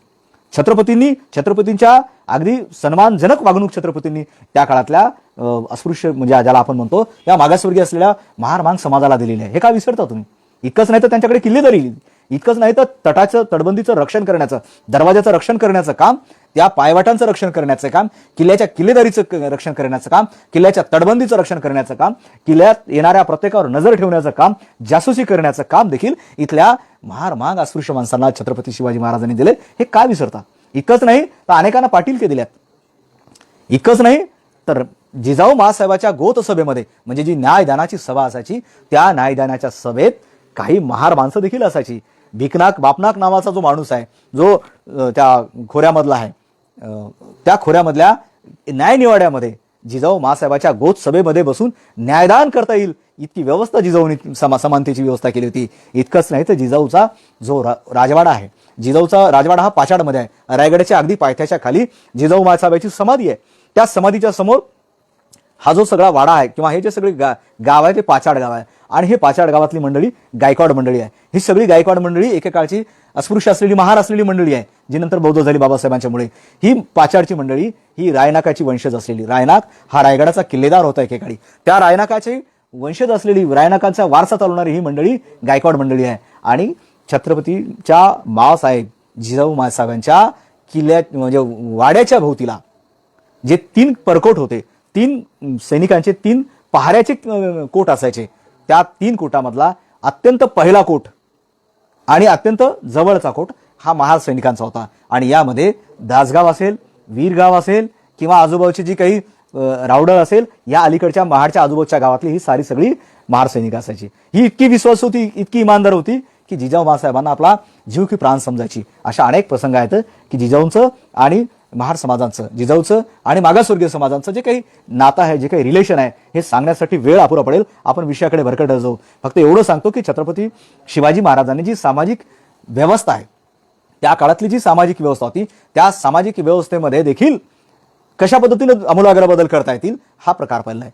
जातपात, उच्च नीचता, इव्हन स्वतःच्या आपल्या मुली जे आपल्यापेक्षाही ज्याला काय म्हणता येईल की गरीब असलेले सरदार आहेत, त्यांच्या मुलांना देण्याचं काम छत्रपतींनी केले. तिथं पाहिलं नाही की मी राजा आहे आणि मी माझ्या मुलींना खालच्या परिवाराशी कसं देऊ. छत्रपतींनी हा भेदभाव पाहिला नाही.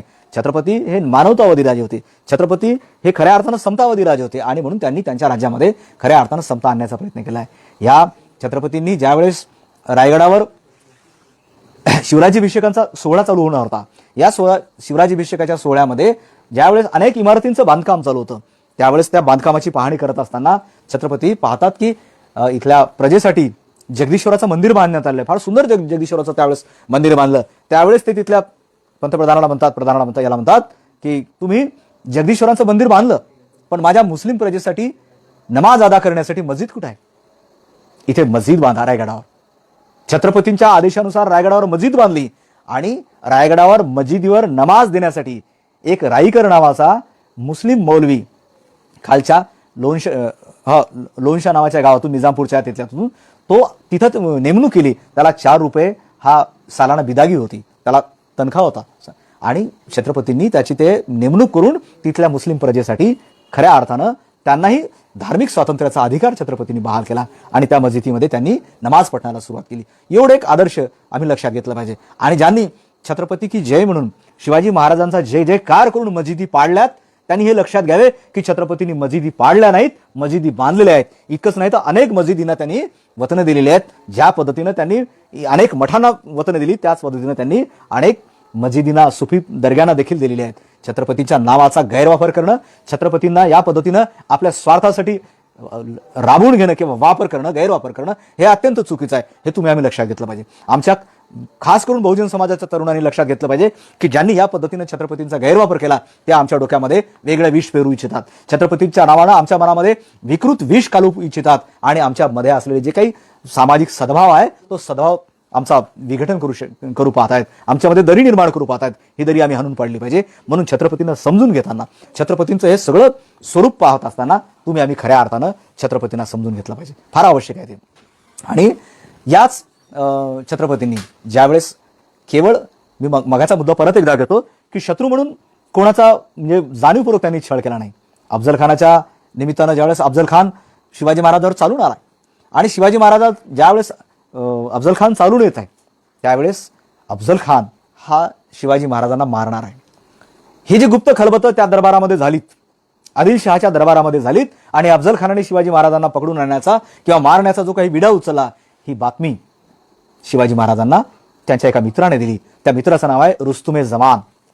आता हा रुस्तुमे जमान जो आहे, या रुस्तुमे जमाननं खऱ्या अर्थानं छत्रपती शिवाजी महाराजांसोबत आपलं असलेलं जे प्रेम आहे हे प्रेम त्यांनी दाखवलं आणि छत्रपती शिवाजी महाराजांना या पद्धतीची बातमी कळून सावध केलंय की तुम्हाला दगा होणार आहे, दगा फटकवणार आहे महाराज, तुम्ही सावध असा. इथल्या इतिहासकारांनी मात्र सांगितलं की छत्रपतींना भवानी देवी स्वप्नात आली आणि भवानी देवीने छत्रपतींना सावध केलं की तो अफजुल्या तुला मारणार आहे.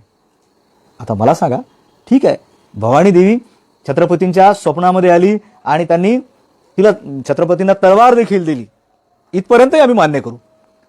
मग भवानी देवीने हे का नाही सांगितलं की ते अफजुल्या मारण्याच्या अगोदर तुला भास्कर्या मारणार आहे, भास्कर कुलकर्णी मारणार आहे, एक ब्राह्मण तुला तलवारीने मारणार आहे, त्याच्यापासून सावध राहा. हे का भवानी देवीने सांगितलं नसावं? भवानी देवी तर साक्षात सर्वशक्तिमान आहे, सगळंच तिला माहित राहते.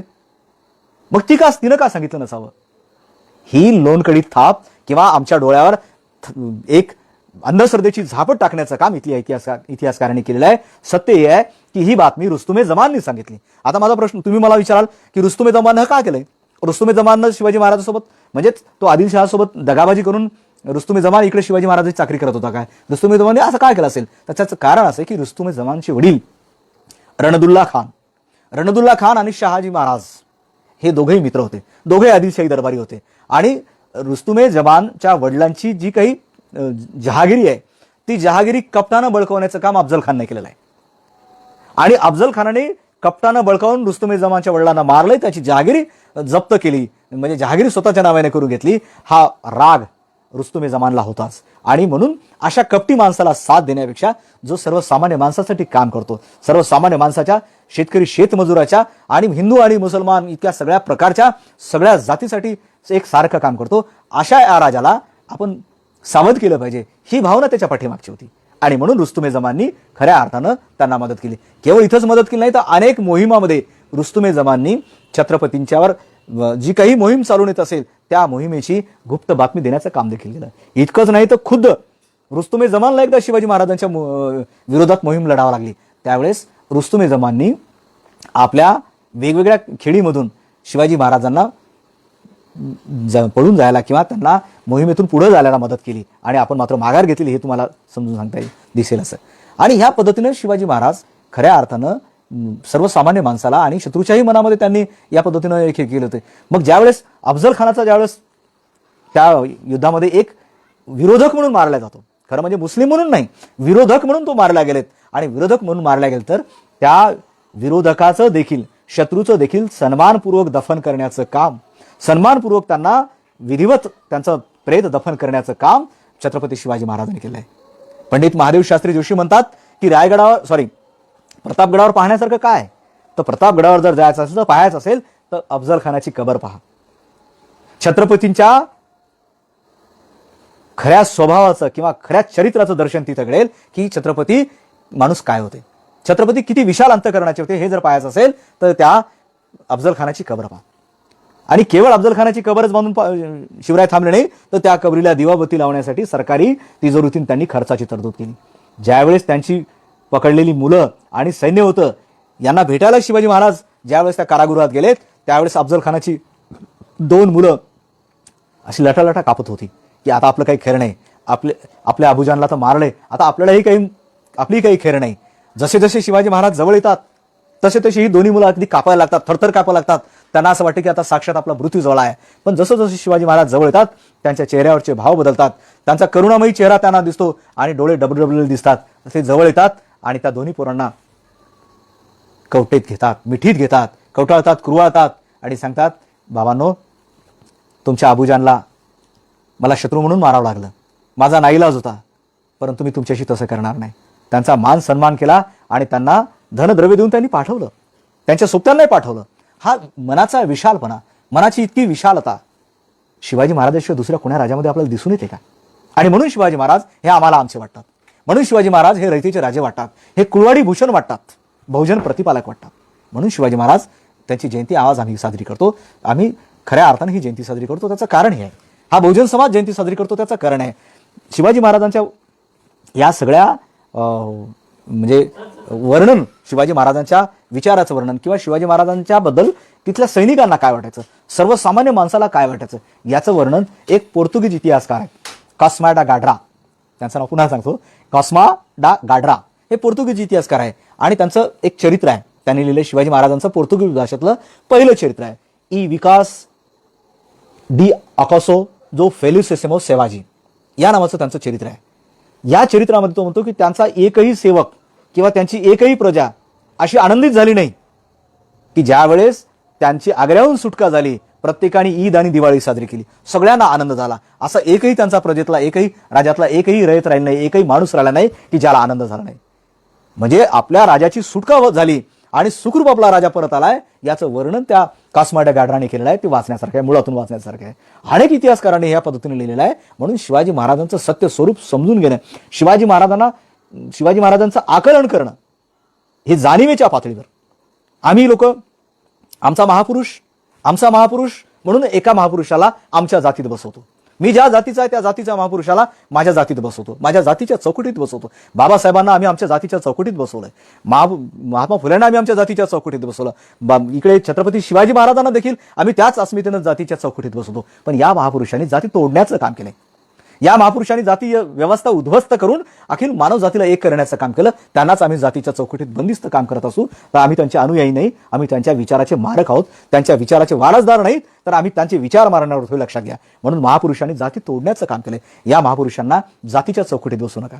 म्हणून जातीच्या बाहेर, जातीपेक्षा जाणीवेनं एखाद्या महापुरुषाला स्वीकारलं तर ते अधिक प्रबुद्धपणाचं लक्षण आहे, हे खऱ्या अर्थानं जाणीवेचं लक्षण आहे. म्हणून मी कोणत्या जातीचा आहे किंवा महापुरुष कोणत्या जातीचा आहे त्याच्यापेक्षा मी त्यांच्या जाणीवेचा आहे, मी त्यांना जाणीवेतून मानतो, जातीच्या भूमिकेतून म्हणण्यापेक्षा जाणीवेतून मानतो.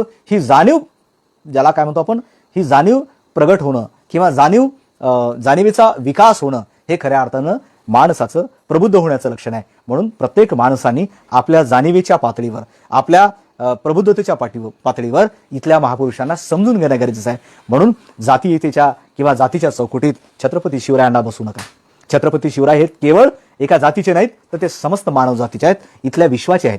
केवळ महाराष्ट्राचेच नाही, केवळ देशाचेच नाही, तर जगाच्या पातळीवर आज आम्ही पाहतो की छत्रपती शिवरायांचा आदर्श घेऊन जगातल्या अनेकांनी राज्यकारभार केला आहे. जगातल्या अनेक विचारवंत छत्रपतींना आपला आदर्श मानतात. इकडे हो ची मिन्ह असतील व्हिएतनामचे किंवा क्युबाचे फिडेल कॅस्ट्रो असतील, त्यांची उदाहरणं पाहा ना. ज्यावेळेस त्यांना विचारलं जाते की एवढ्या मोठ्या बलाढ्य अशा अमेरिकेच्या समोर तुम्ही कसे काय टिकाव धरला, त्यावेळेस ते सांगतात की या युद्धामध्ये आम्ही जो गनिमी कावा वापरला, क्युबाचे फिडेल कॅस्ट्रो म्हणतात की आम्ही जो गनिमी कावा वापरला ते आमचे प्रेरणास्थान आमचे छत्रपती शिवाजी महाराज आहेत. छत्रपती शिवाजी महाराजापासून आम्ही गनिमी कावा शिकलाय आणि म्हणून या बलाढ्य असलेल्या अमेरिकेला आम्ही हरू शकलो. व्हिएतनामचे हो ची मिन्ह देखील म्हणतात की छत्रपती शिवाजी महाराज हे आमचे आदर्श आहेत. म्हणजे खऱ्या अर्थानं छत्रपती शिवराय जेव्हा जगाचे आदर्श होतात, जगाच्या अनेक विचारवंतांचे, जगातल्या अनेक लढवया माणसाचे आदर्श होतात, तर ते तुमचे आमचे आदर्श का होऊ नये? मग शिवचरित्रातून आम्ही काय शिकलं पाहिजे? शिवचरित्रातून आम्ही काय शिकलं पाहिजे हा महत्वाचा प्रश्न तुम्हाला आहे. की आज आम्ही पाहतो की एकंदरीत शिवछत्रपतींचं आम्ही नाव घेतोय आणि शिवछत्रपतींच्या दुर्दैवानं मला सांगावंसं वाटते की शिवछत्रपतींच्या नाव आपल्या गाडीवर पाठीमागे असते आणि आपली गाडी कुठल्या तरी बिअर बारच्या कुठल्या तरी दारूच्या दुकानात लागलेली असते. हे चुकीचं आहे ना. ज्या छत्रपती शिवाजी महाराजांनी कधी मद्याला स्पर्श केला नाही, कधी कुठल्या वाईट व्यसनाला स्पर्श केला नाही, त्या छत्रपती शिवरायांचे मावळे म्हणत असताना आमची ही नैतिक जबाबदारी आहे. आम्हाला देखील त्याच पद्धतीने वागावं लागेल, आम्हाला देखील व्यसनमुक्त व्हावं लागेल, आम्हाला देखील चारित्र्यवान व्हावं लागेल. छत्रपती शिवाजी महाराजांनी कुठल्याही परस्त्रीकडे बदनजरेनं पाहिलं नाही किंवा एखाद्या स्त्रीचा कोणी अपमान करत असेल, तिच्याशी बदामल करत असेल तर त्याला शिक्षा देण्याचं काम केलंय. आम्ही देखील छत्रपती शिवाजी महाराजांचा आदर्श डोळ्यासमोर ठेवून आम्ही आमच्या माया बहिणीचं रक्षण केलं पाहिजे. नाही तर ती माझ्या समाजाची नाही आहे, ती दुसऱ्या समाजाची आहे. अनेकदा आम्ही पाहतो की एखादा एखाद्या स्त्रीवर बलात्कार होतो, अत्याचार होतो आणि एका विशिष्ट जातीची ती स्त्री असल्यामुळे त्याच जातीचे लोक त्या मोर्चामध्ये येतात, त्याच जातीच्या लोकांनी ती मोर्चा काढायचा आणि बाकीच्यांनी मात्र बघ्याची भूमिका घ्यायची आणि म्हणायचं जोर से बोलो ताकद से बोलो. अरे बस करा ना आता. ज्या महापुरुषांना आम्ही मानतो त्या मानव जातीच्या महापुरुषांनी मानव जातीसाठी काम केलंय, एका जातीसाठी काम केलंय. अशा वेळेस तर कमीत कमी आमच्या संवेदना जाग्या झाल्या पाहिजे, आमच्यातला छत्रपती जागा झाला पाहिजे, आमच्यातला डॉक्टर बाबासाहेब आंबेडकर जागा झाला पाहिजे. ती स्त्री ही स्त्री असते, ती कोण्या जातीची नसते. एखादा समाज घटक हा मानवी समाज घटक म्हणून त्याच्याकडे माणूस म्हणून आम्ही पाहायला पाहिजे, जात म्हणून नाही पाहिलं पाहिजे. ज्यावेळेस आम्ही जात म्हणून पाहतो त्यावेळेस आम्ही मनुस्मृतीच्या समर्थकांना साथ देत असतो. ज्यावेळेस जातीचा आम्ही गौरव करत असतो त्यावेळेस मनुस्मृतीच्या समर्थकांची संस्कृती आम्ही चालवत असतो. म्हणून मनुस्मृतीच्या समर्थकाच्या संस्कृतीला लाथाळून छत्रपतींची मानवतावादी संस्कृती, छत्रपतीची बहुजनवादी संस्कृती, छत्रपतीची समतावादी संस्कृती आम्हाला पुढे कधी आणता येईल याचा आम्ही विचार केला पाहिजे. अनेक पुस्तकं आम्ही वाचतो, अनेक भाषणं आम्ही देतोय, सगळ्या प्रकारच्या वेगवेगळ्या व्याख्यानातून आम्ही बोलत राहतो, पण आचरण करण्याचा ज्यावेळेस प्रसंग येतो त्यावेळेस नाही, मी ते त्या जातीचे आहेत, माझ्या जातीचे नाहीत. आज ज्या पद्धतीनं मागासवर्गीय समाजावर हल्ले होतात, अत्याचार होतात, त्यावेळेस आमचा बांधव, मराठा बांधव एक बघ्याची भूमिका घेऊन आम्हाला पाहतोय, बघ्याच्या भूमिकेत पाहतोय किंवा माझं काही देणं घेणं अशा पद्धतीने पाहतो. इतकंच नाही तर काही बौद्ध बांधव देखील ज्यावेळेस आपल्या खालच्या समाजाच्या इतर बांधवावर हल्ले होतात किंवा होतात त्यावेळेस म्हणतात की आमचा तो संबंध नाही, अशा काही अपवादात. पण तो बहुतांश रस्त्यावर उतरणार हा समाज, मागासवर्गीय समाज, बौद्ध समाज हा न्यायवादी समतावादी समाज आहे. तो कोणावरही अन्याय अत्याचार झाला तरी तुटून पडतो, मात्र त्याच्यावर अन्याय अत्याचार झाला तर दुसरे येत नाहीत. माझी विनंती आहे सगळ्यांना, या फेसबुक लाईव्हच्या माध्यमातून मी तुम्हाला सगळ्यांना सांगतो की तुम्ही आम्ही ज्या महापुरुषाचे वारसदार आहोत हा वारसा आम्ही एकदा फिक्स केला पाहिजे आणि ठरवून टाकलं पाहिजे की महापुरुषांचा वारसा आता आम्हाला चालवायचा आहे. म्हणून छत्रपतींचा हा वारसा आम्ही घेत असताना, छत्रपतींच्या विचाराचा वारसा आम्हाला पुढे चालवत असताना छत्रपतींनी ज्या मार्गदर्शक सूचना दिल्या आहेत, ज्या आपल्या जीवनातून आचरणातून त्यांनी संदेश दिलाय, त्या संदेशाचं पालन आम्हाला करणं गरजेचं आहे. छत्रपतींनी आपल्या ज्या काही अंधश्रद्धा असतील आपल्या समाजामधल्या, तत्कालीन समाजातल्या, त्या अंधश्रद्धा दूर करण्याचं मोठ्या प्रमाणामध्ये काम केलंय. छत्रपतींनी कुणाही गडावर पूजा केली नाही, कुणाही गडावर सत्यनारायण करत छत्रपती बसले नाही किंवा मुहूर्त सांगत पाहत बसले नाही. लढाया करत असताना छत्रपतींनी कुठलाही मुहूर्त पाहिला नाही. अमावस्येच्या रात्रीला त्यांनी अनेक लढाया केल्याची उदाहरणं आहेत, कारण अमावस्येची रात्र ही त्यांच्यासाठी खऱ्या अर्थानं यश देणारी रात्र होती. कारण अंधारी रात्र आणि अंधाऱ्या रात्री शत्रूवर चालून जात असताना शत्रूला गाफील ठेवणं हे खऱ्या अर्थानं होते. छत्रपती शिवाजी महाराज जर पंचांग पाहत बसले असते आणि मुहूर्त पाहत बसत असले तर छत्रपती हे छत्रपती झाले नसते. म्हणून बांधवांनो लक्षात घ्या, ह्या ज्या काही पंचांग असेल, शुभ अशुभ असेल, ह्यात इतरांची पोट भरण्याची, रोजगार हमीची योजना आहे, तेव्हा यापासून तुम्ही सावध राहा. छत्रपतींचं नाव घेत असताना ह्या गोष्टी सुद्धा आम्ही टाळल्या पाहिजे. आणि इतकंच नाही तर छत्रपतींनी ज्या समाजामध्ये अज्ञान आणि अंधश्रद्धा होती किंवा ज्या काळामध्ये ज्या खुळचट रूढी परंपरा होत्या त्या खुळचट रूढी परंपराला विरोध करण्याचं काम केलं. राजाराम महाराज ज्यावेळेस जन्माला आलेत, खरं म्हणजे ते पालथे जन्माला आलेत, ते पालथे जन्माला आले म्हणून त्यावेळेसच्या भटाब्राह्मणांनी सांगितलं की शिवाजी महाराजांना की आता हा अपशकुन आहे आणि या अपशकुनामुळे आता राजावर संकट येणार आहे, तेव्हा ते सगळं ग्रह शांती करावं लागेल, सगळ्या प्रकारच्या जे काही विधी असतील ते करावं लागतील. छत्रपतींनी सांगितलं असं नाही, राजाराम पालथा जन्माला याचा अर्थ असा की तो पादशाही म्हणजेच मोगलशाही पालथी घातल्याशिवाय राहणार नाही. येत्या काळामध्ये महाराजांनी सांगितलं की हे पालथी घालतील. आणि खऱ्या अर्थानं छत्रपती संभाजी महाराजांनंतर किंवा छत्रपती शिवाजी महाराजांनंतर ज्या मराठ्यांनी कोणताही मोठा नेता नसताना किंवा शिवाजी महाराज नसताना जो स्वातंत्र्य युद्ध केलं त्याला तोड नाही, म्हणून राजाराम महाराजांच्या पराक्रमाला इतिहासामध्ये तोड नाही, अशा पद्धतीचा पराक्रम राजाराम महाराज केला. इतकंच नाही तर ज्यावेळेस शहाजीराजे वारलेत त्यावेळेस जिजाऊ माँसाहेब सती जाण्याच्या विचारात होता. कारण सती हा त्या काळातला नियम होता, ज्यावेळेस पती वारतो त्या पतीच्या बरोबर त्या स्त्रीनी स्वतःला त्या चितेवर ठेवायचं, पतीचं प्रेत आपल्या मांडीवर घ्यायचं आणि सगळ्या लाकडांनी जे सगळा सर म्हणतो लाकडाचं, त्या लाकडामध्ये स्वतःला गाडून घ्यायचं आणि मग ते लाकडं ज्यावेळेस अग्नी दिला जाईल त्या प्रेताबरोबर हे जिवंत पत्नी देखील त्यांची जाळून म्हणजे अत्यंत निर्घुणपणे तिला जाळून टाकलं जायचं. ही सतीची इतकी वाईट प्रथा होती. यावर राजाराम मोहन रायांनी फार मोठं काम केलेलं आहे. राजाराम मोहन रायांनी लॉर्ड बेंटिंग यांनी ती प्रथा बंद केली, अन्यथा आमच्या देशातल्या महिला, आमच्या भगिनी, आमच्या माता अशाच पद्धतीने सती गेल्या असत्या. म्हणून ही सतीची प्रथा बंद झाली. आणि ज्यावेळेस जिजाऊ माँसाहेब सती जाण्याच्या विचार होता त्यावेळेस छत्रपतींनी सांगितलं, माऊसाहेब तुम्ही जर सती जालाल तर हे आम्ही कसं काय करणार आहोत, आम्हाला आधार कोणाचा आहे, आम्ही मार्गदर्शन कोणाचं घ्यायचं आहे, म्हणून तुम्ही सती जाऊ नका. सती जाणं टाळलं आणि तिथून पुढे कोणी, मला वाटत नाही त्यांच्या घराण्यामध्ये कोणी सती गेल्या असतील किंवा एखादी दुसरी गेली असेल, परंतु जिजाऊ मासाहेबांना मात्र सती प्रथेपासून परावृत्त करण्याचं काम महाराजांनी केलंय. हे फार मोठं काम केलंय महाराजांनी. या पद्धतीने एक डोळस विचार समाजाला देण्याचं काम केलंय. समाजामध्ये असलेल्या ह्या ज्या खुळचट रूढी परंपरा आहेत त्या रूढी परंपरांना त्यांनी नाकारण्याचं काम केलंय. इतकंच नाही तर महाराजांनी पाहिलं की ज्याचा आरमार त्याचा समुद्र. आता सागरी किनारा इतका प्रचंड प्रमाणामध्ये महाराष्ट्राला मिळालेला आहे. या सागरी किनाऱ्याचा उपयोग आपल्या स्वराज्याला मजबूत करण्यासाठी जर केला तर कसं राहील, हा ज्यावेळेस विचार शिवाजी महाराज करत होते त्या तत्कालीन काळामध्ये सिद्धी आणि पोर्तुगीज, काही डच या लोकांची जहाजं आपल्या सागरी किनाऱ्यावर राहायची आणि ते अधूनमधून स्वराज्यावर हल्ले करायचे. या हल्लेखोराचा बंदोबस्त झाला पाहिजे म्हणून स्वतःचं आरमार दल उभं करण्याची एक महत्वाची कामगिरी छत्रपती शिवाजी महाराजांनी केली. म्हणून छत्रपती शिवाजी महाराजांना फादर ऑफ इंडियन नेव्ही म्हणतात. या फादर ऑफ इंडियन नेव्हीचा म्हणजे जो जन्म झालाय इंडियन नेव्हीचा, ते साधारणतः 1659 मध्ये मराठ्यांच्या आरमारांची मुहूर्तमेढ रोवल्या गेली. आणि ही मुहूर्तमेढ रोवत असताना छत्रपतींनी बघितलं की आपल्याला सिद्धी, डच आणि पोर्तुगीज हे तिन्ही सारखे शत्रू आहेत. उद्या चालून हे तिघांची युती होऊ शकते आणि हे तिघही आपल्यावर हल्ला करू शकतात किंवा एक हल्ला करूनही आपल्या स्वराज्याला धोका निर्माण होऊ शकतात. म्हणून त्यांनी पोर्तुगीजाला थोडंसं नरम केलं, जवळ केलं, त्यांना गोंजारलं आणि सांगितलं की सिद्धी फारच खराब आहेत, तुमच्यासारखे तुम्ही चांगले आहात, सिद्धी मात्र फार खराब आहे, तर सिद्ध्याचा मला बंदोबस्त करायचा आहे आणि मला तुमची मदत लागेल. मग पोर्तुगीज गव्हर्नरांनी सांगितलं काय मदत लागेल, नाही म्हणे मला तुमच्यासारखी काही छोटी मोठी जहाजं बनवायची आहेत की जेणेकरून मी माझ्या किनाऱ्याचं याचं रक्षण करेल आणि तुम्हाला मदत करेल. पोर्तुगीजांना वाटलं ठीक आहे आपल्याला मदत होईल आणि आपला शत्रू जो आहे ज्याला सिद्धी म्हणतो म्हणजे एनिमी इज आवर फ्रेंड, शत्रूचा शत्रू तो आपला मित्र. या नात्यानं पोर्तुगीजांनी काय केलं की त्यांचे जे कुशल कारागीर होते वसई आणि त्या विरारच्या पट्ट्यामध्ये जहाज बांधणीचं काम चालायचं पोर्तुगीजाचं.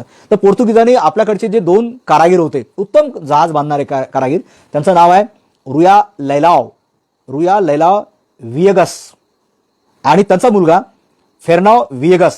या 2 पोर्तुगीज कारागिराच्या हाताखाली 350 जवळपास कुशल कारागीर देऊन त्यांच्या मदतीनं अनेक कामगाराच्या मदतीनं छत्रपतींनी जवळपास 20 लढाऊ अशी जहाजं त्यावेळेस उभी केलीत, लढाऊ जहाजं बांधलीत.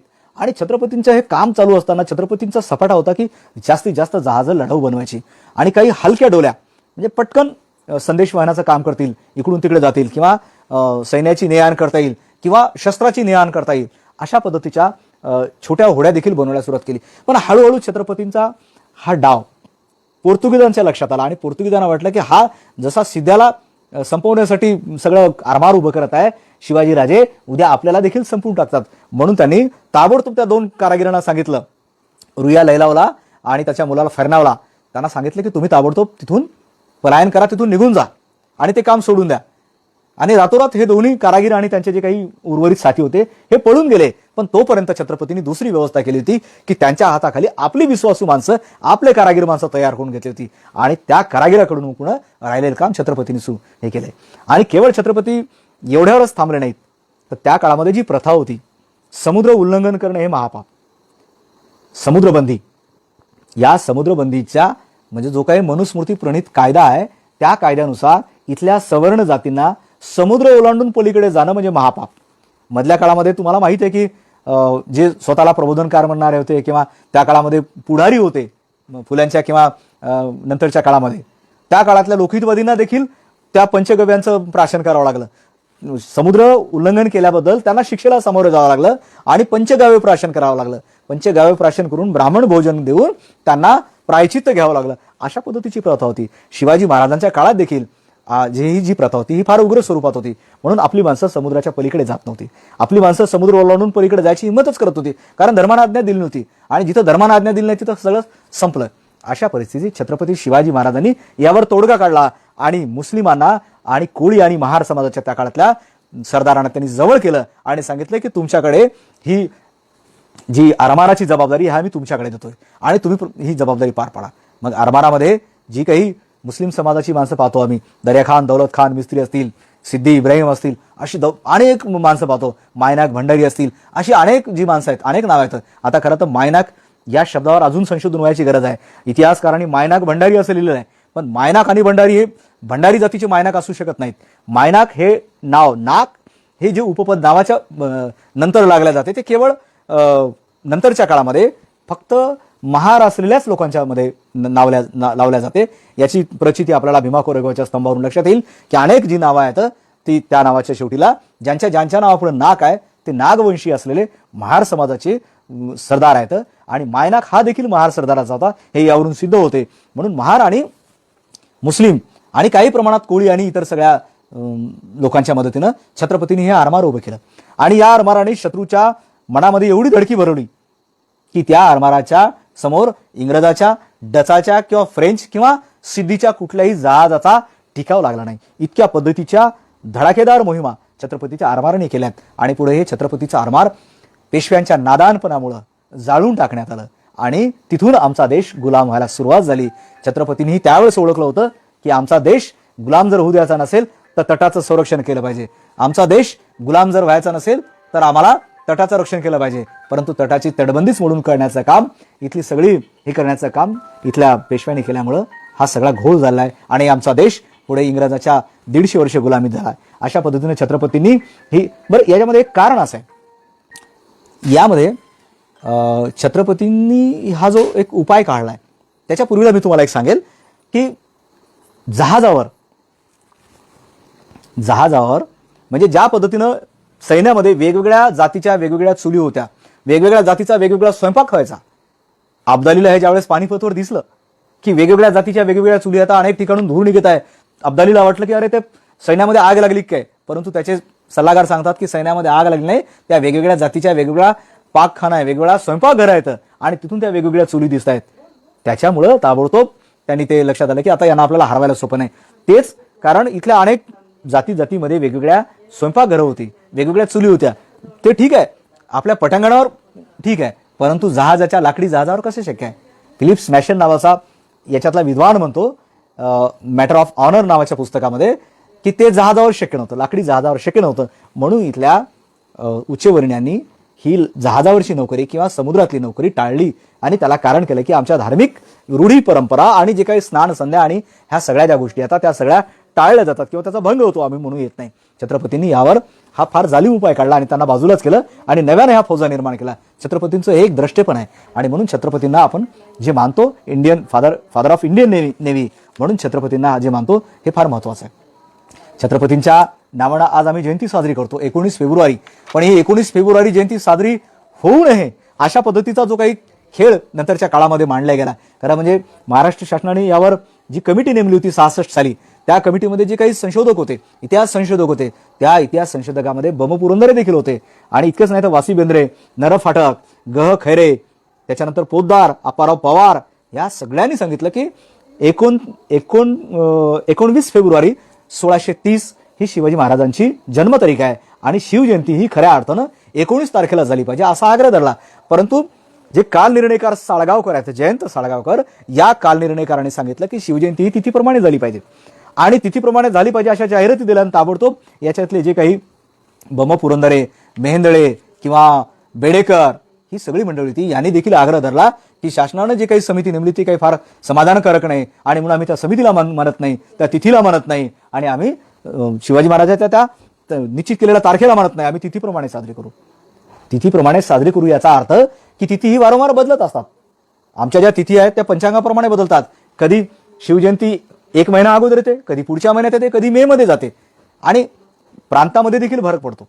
शालिवाहन शके असेल किंवा आणखी आमचा जो शक असेल त्याच्यामध्ये देखील फरक पडतो. म्हणजे पर्यायानं छत्रपती शिवाजी महाराजांच्या जयंतीच्या दिवशी आज एकाच दिवशी आज संपूर्णपणे आपण छत्रपती शिवाजी महाराजांच्या नावाचा गदर करत असतो, छत्रपती शिवाजी महाराजांच्या नावानं जयघोष करत असतो, छत्रपती शिवाजी महाराजांच्या विचारांचा आम्ही उत्सव साजरा करत असतो. ही एक ताकद, एक जागृतीची लहर आमच्या समाजामध्ये जी निर्माण होत आहे ती न होता ती विघटित जावी आणि तिथीप्रमाणे हा सण साजरा होऊन इथली ब्राह्मणी व्यवस्था कायम राहावी हा इथल्या इतिहासकारांचा हा कुटील डाव होता, कुटील डाव आहे. म्हणून छत्रपती शिवाजी महाराजांची जयंती ही तिथीप्रमाणे साजरी न होता ही 19 जी तारीख आहे त्या 19 तारखेप्रमाणेच झाली पाहिजे. आणि म्हणून छत्रपती शिवाजी महाराजांना खऱ्या अर्थानं आपण मानत असताना ह्या गोष्टी समजून घेतल्या पाहिजे.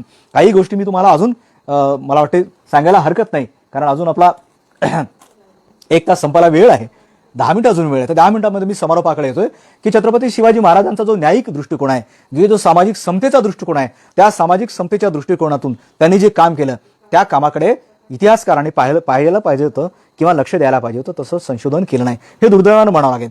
मी प्रामुख्याने हा उल्लेख करेल की छत्रपती शिवाजी महाराजांचा जो दुसरा राज्याभिषेक झाला, शाक्त राज्याभिषेक, पहिला राज्याभिषेक 6 जून 1674 झालाय, तर दुसरा राज्याभिषेक हा 24 सप्टेंबर 1674 रोजी झालाय.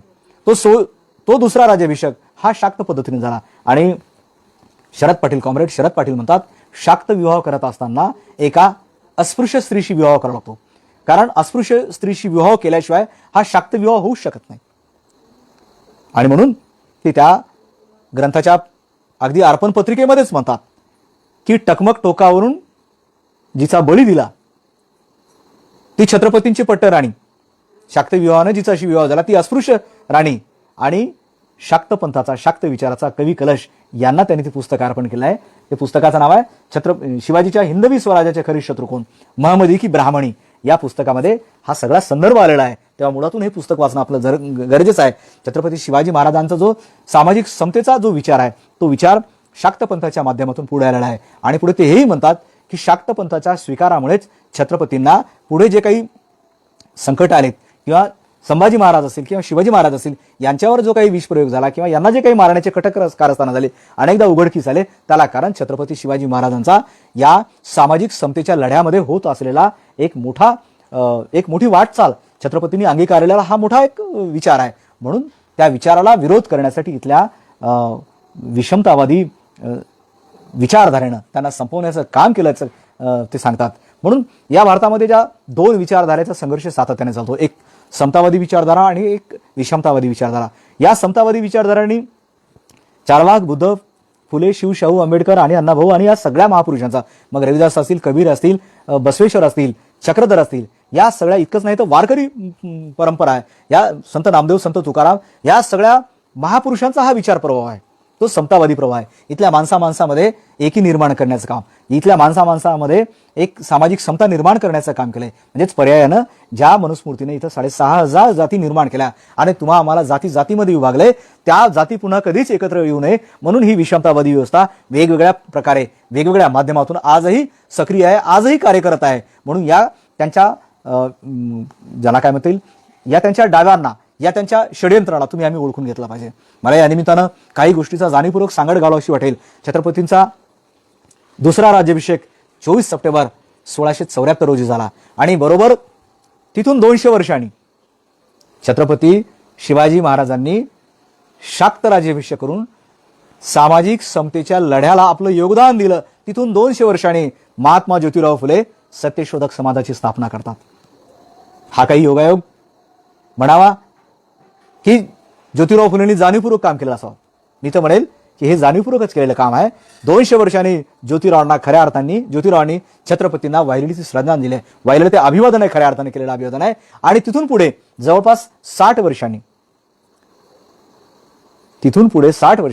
डॉक्टर बाबासाहेब आंबेडकर पुणे करार करून गांधीजीला जीवदान देतात, तेही 24 सप्टेंबर 1932ला. म्हणजेच या घटनेमध्ये काहीतरी नक्कीच एक साम्य आहे, या घटनेमध्ये एक काहीतरी गूढार्थ लपलेला आहे, तो समजून आपण घेतला पाहिजे. या घटना जरी इतिहासामधल्या आपल्याला वरवर दिसत असल्या तरी कुठेतरी याच्या पाठीमागे एक लॉजिक आहे, कुठेतरी एक सहसंबंध आहे. आणि तो सहसंबंध हा तर्काने, हा सहसंबंध बुद्धी प्रामाण्यवादाने आम्ही समजून घेतला पाहिजे. आणि याच्यातली जी समानता आहे, जी मानवी मूल्याची रुजवणूक करण्याची जी भूमिका आहे, जी सामाजिक समतेच्या लढ्याची एक मुहूर्तमेढ आहे, ही मुहूर्तमेढ आम्ही समजून घेतलं पाहिजे.